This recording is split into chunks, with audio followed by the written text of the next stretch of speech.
Aquí comienza Reencuentro, una cita con nuestra tradición y los temas de la actualidad a la luz de la Torá. Reencuentro le propone un encuentro con el judaísmo. Conduce Alberto Ruzco Lequier.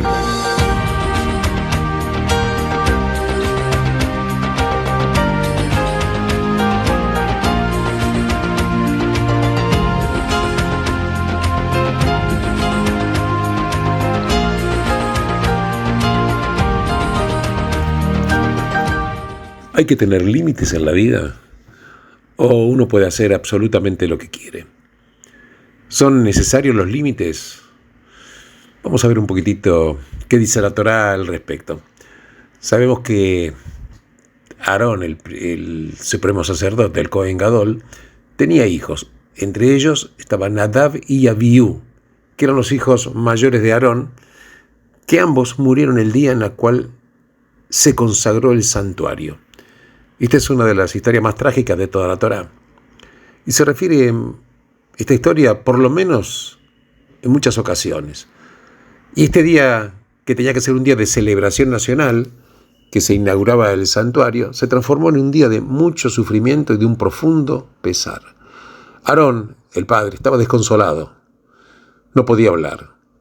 Y en todo el campamento de Israel se extendía una sensación de duelo.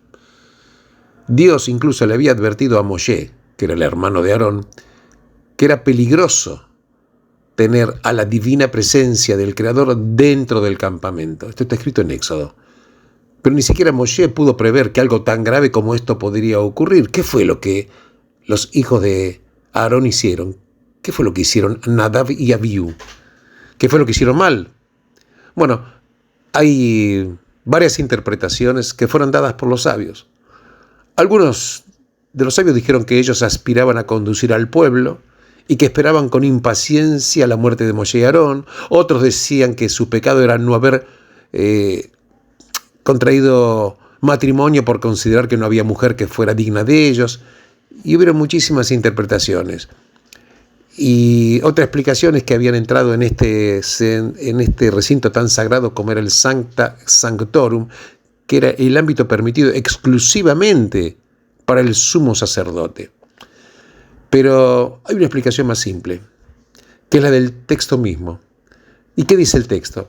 Ofrecieron un fuego extraño que no les había sido ordenado. ¿Y por qué habrían de hacer tal cosa? ¿Y por qué fue un error tan grave? Pero vemos que hay una explicación, yo diría psicológica, que tiene mucho sentido, porque ellos finalmente fueron llevados por el clima del momento, actuaron en una especie de éxtasis, resultaron víctimas de la excitación por la inauguración del primer espacio de rezo colectivo de la historia de los descendientes de Abraham. Claro, su comportamiento fue espontáneo. Ellos quisieron hacer algo más, algo que no les fue ordenado. ¿Por qué? Porque querían expresar su fervor religioso. Claro, uno se pregunta, ¿y eso qué tiene de malo? Moshe actuó espontáneamente cuando rompió las tablas después del pecado del becerro de oro. Siglos más tarde, David hizo lo propio cuando bailó junto al arca al entrar a Jerusalén. Ninguno de los dos fue castigado por su comportamiento. ¿Y qué fue lo que hizo o que hicieron Nadab y Abiú que merecieran un castigo tan severo? Vamos a ver. La diferencia es que Moshe era un profeta, David un rey, pero Nadab y Abiú eran sacerdotes. Los profetas y los reyes a veces actúan espontáneamente porque ellos habitan el mundo del tiempo y para cumplir con sus funciones necesitan tener un sentido de la historia, porque ellos desarrollan un registro del tiempo en forma, yo diría, intuitiva. Perciben la situación del momento y lo que el momento mismo requiere. Entonces, para ellos, hoy no es ayer, y mañana también será distinto. Y eso los lleva de vez en cuando a actuar de forma espontánea, porque es lo que requiere esa instancia. Moshe sabía que solo algo tan dramático como la rotura de las tablas podía impactar al pueblo y hacerle entender al pueblo de Israel la gravedad del pecado que estaban cometiendo. David sabía que bailar al lado del arca expresaría al pueblo lo importante o significativo de lo que estaba pasando, que Jerusalén no solo estaba siendo declarada la capital política, sino también el centro espiritual de la nación. Y estos actos de espontaneidad cuidadosamente ponderados fueron, yo diría, esenciales en moldear el destino del pueblo. Pero los sacerdotes tienen un rol completamente diferente. ¿Por qué? Porque ellos habitan un mundo atemporal, habitan un mundo que no es histórico, en el que nada significativo cambia. Los sacrificios diarios, semanales y anuales eran siempre los mismos. Cada elemento del servicio del tabernáculo o este templo estaba limitado por sus propias y detalladas reglas. Entonces nada importante o significativo quedaba a discreción del sacerdote.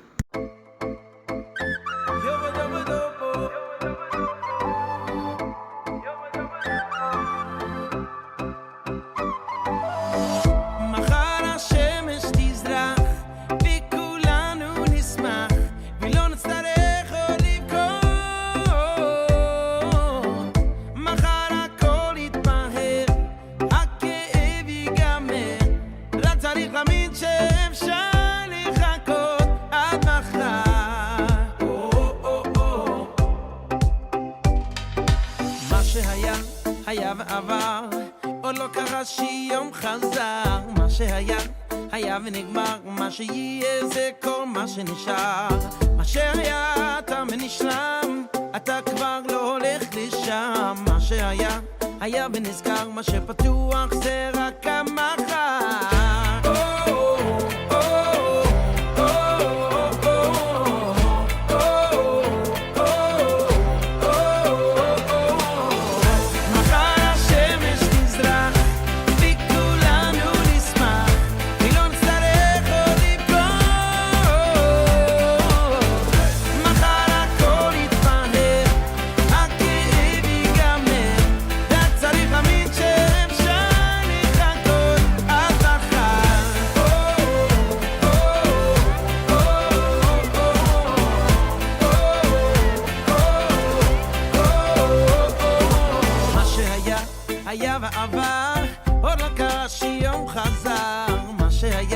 היה ונגמר, מה שיהיה זה כל מה שנשאר. מה שהיה תם ונשלם, אתה כבר לא הולך לשם. מה שהיה, היה ונזכר, מה שפתוח זה רק המחר.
מחר הכל יתבהר, רק צריך להאמין שאפשר לחכות עד מחר. מחר השמש תזרח וכולנו נשמח ולא נצטרך עוד לבכות.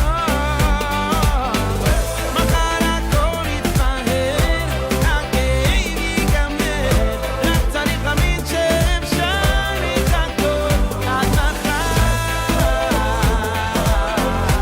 לחכות עד מחר.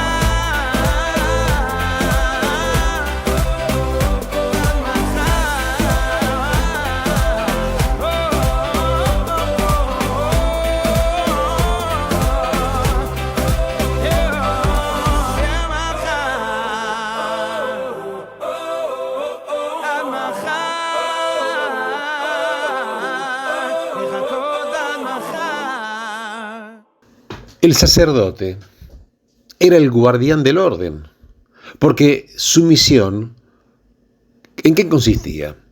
En mantener las fronteras entre lo sagrado y lo secular, entre lo puro y lo impuro, entre lo perfecto y lo imperfecto, entre lo permitido y lo prohibido. Porque el ámbito del sacerdote era el ámbito de lo sagrado. Yo diría los puntos en los que lo infinito y lo eterno entran en el mundo de lo finito y mortal. Incluso como le dice Dios a Aarón en esta parashá, en esta porción de la semana, que dice: tú debes distinguir entre lo sagrado y lo profano, entre lo puro y lo impuro, y debes enseñar a los israelitas todas las leyes que el Señor les ha impartido a través de Moshe. Entonces, ¿cuáles son los verbos claves para estos sacerdotes o los Kohanim? Los verbos claves son diferenciar, y otro verbo clave es enseñar. Porque el Cohen hacía diferenciaciones y enseñaba al pueblo a hacer lo propio. Porque la vocación sacerdotal consistía en recordarle al pueblo que hay límites, hay un orden en el universo que tenemos que aceptar. Debemos aceptar ese orden. La espontaneidad no tiene lugar en la vida del sacerdote ni en el servicio del santuario. Y eso precisamente fue lo que Nadab y Abiú no acataron.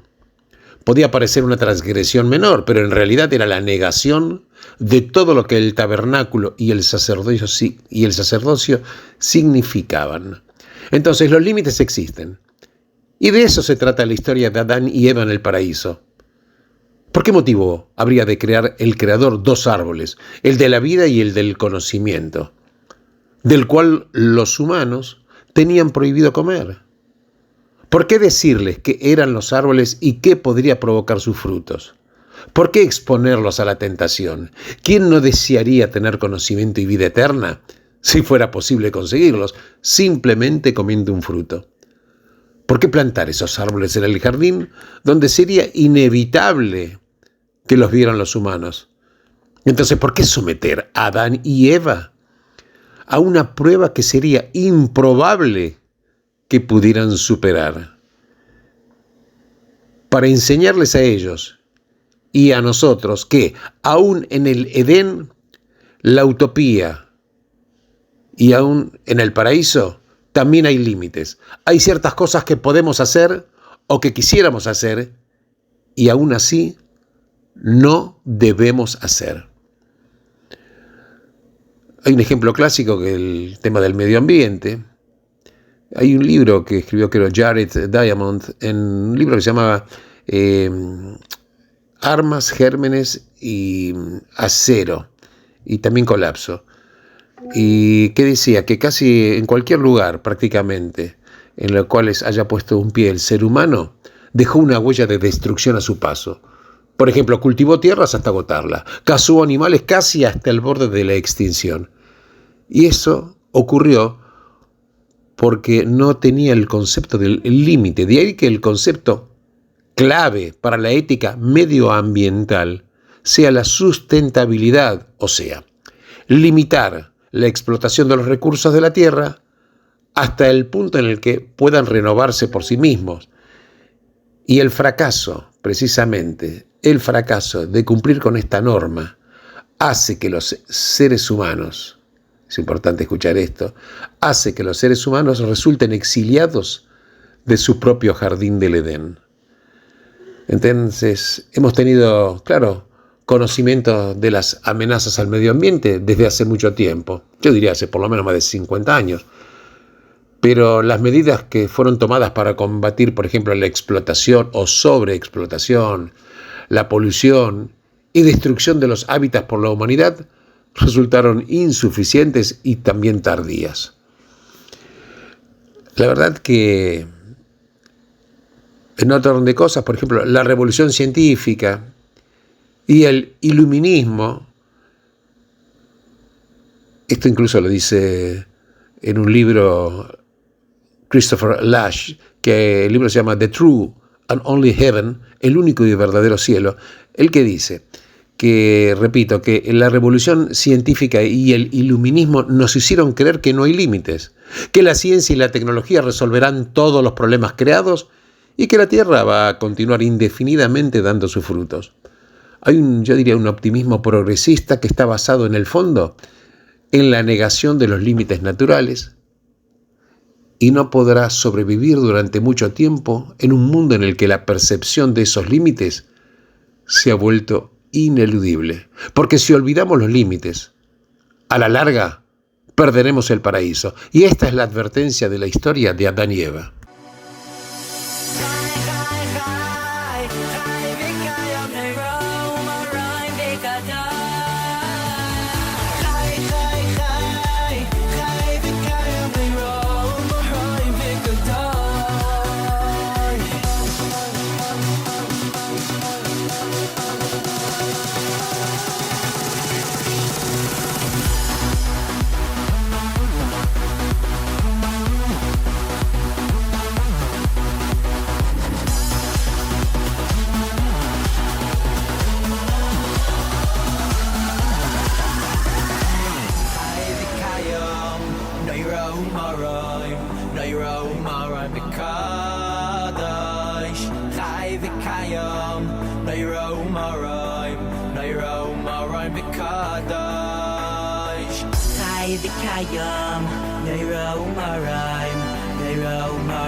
Hay un libro que se llama El error reinante.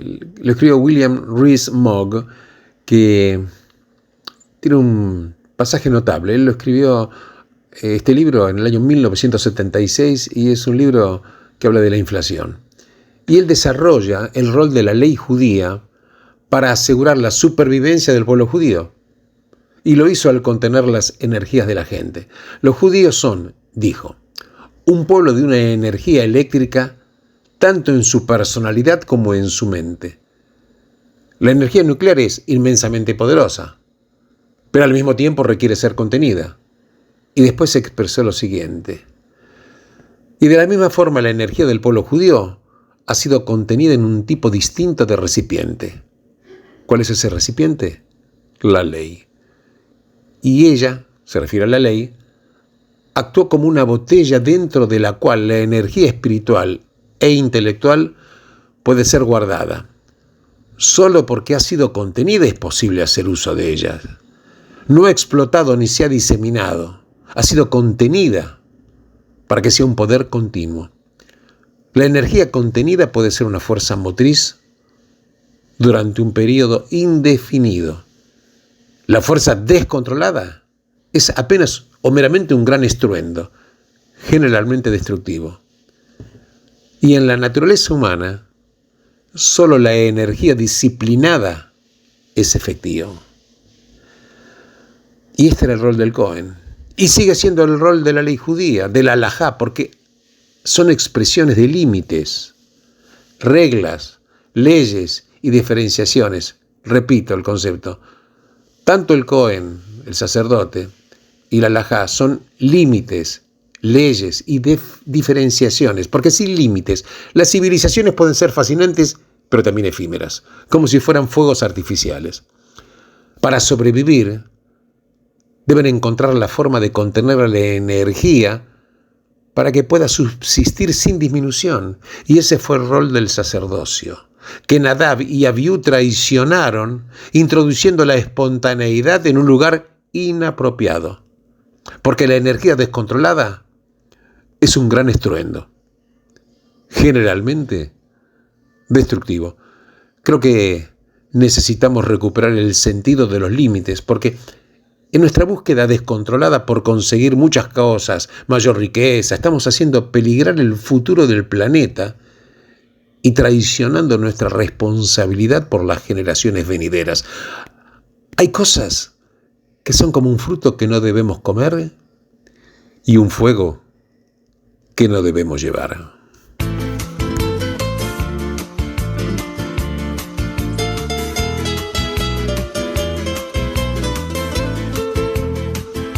דברים קטנים, דברים פשוטים,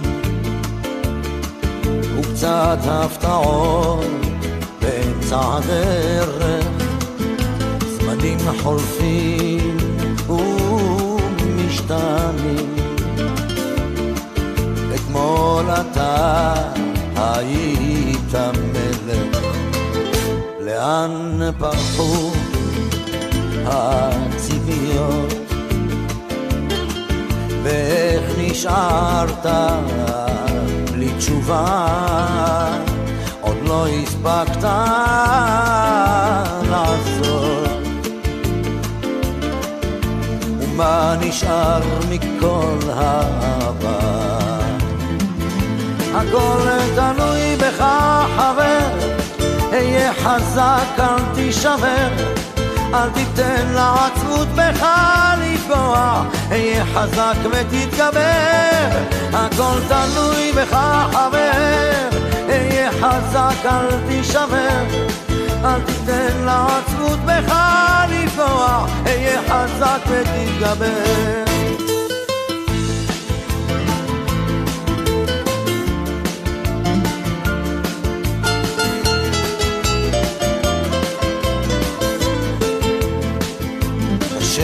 לראות, אך לפעמים גלגל נסגר באמצע הסיפור, ואין כבר כוח לגופך יותר למשוך. יכולת לוותר אבל לך אסור. הכל תלוי בך חבר, היה חזק אל תישבר, תיתן לעצבות בך לפגוע, אהיה חזק ותתגבר, הכל תלוי בך חבר, אהיה חזק אל תישבר, אל תיתן לעצבות בך לפגוע, אהיה חזק ותתגבר. המסקנה חבר, אסוף את כל הכוח, קל יותר לדבר כשהפחד משתחרר, למרות הכל אתה מבין שזו הדרך, אהיה חזק חבר, אהיה חזק,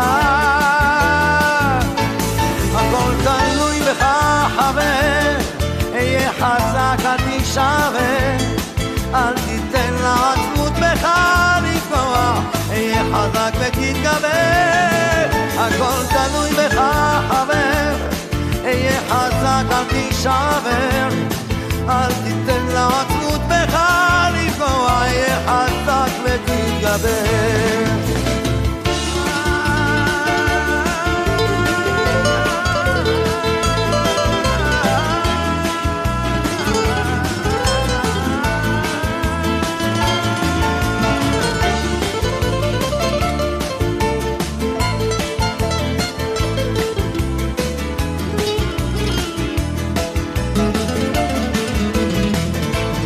הכל תלוי בך חבר, אהיה חזק אל תישבר, אל תיתן לעצבות בך לפגוע, אהיה חזק ותתגבר, הכל תלוי בך חבר, אהיה חזק אל תישבר, אל תיתן לעצבות בך לפגוע, אהיה חזק ותתגבר.